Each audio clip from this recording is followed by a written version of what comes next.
Hãy tưởng tượng, bạn đang ở năm 2022 và bạn rất mong tới năm mới.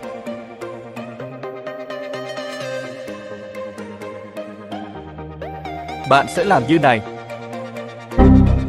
Khi bạn cảm thấy cuộc sống quá dễ dàng và bạn muốn tăng thử thách vào cuối năm, hãy làm như này.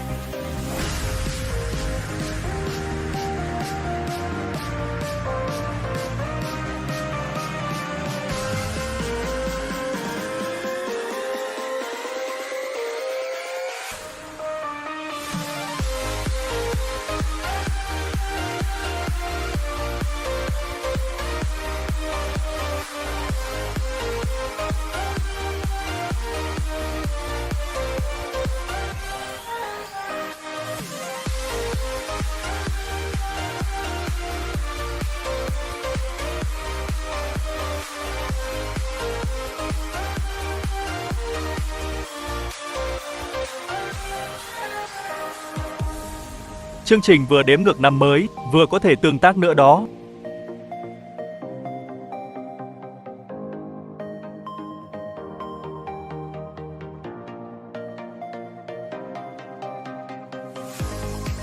Máy bay bay từ trái sang phải rồi, quay ngược lại từ phải sang trái. Máy bay quay lại rồi kìa.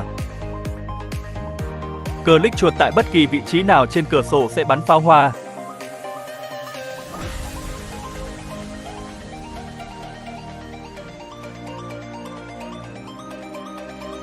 Bạn thấy máy bay thật vướng víu, hãy ẩn đó đi. Tiếp tục bắn pháo hoa tiếp đây.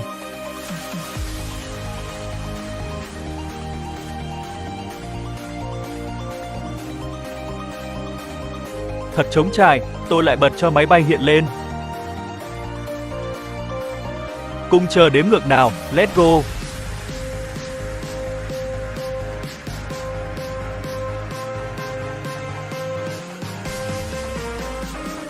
Mười, 9, 8, 7, 6, 5, 4, 3, 2, 1.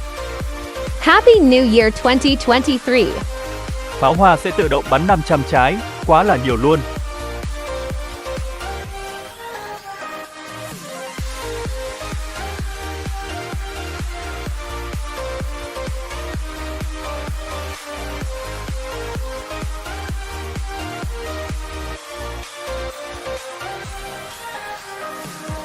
Hai phút bắn pháo hoa đã hong.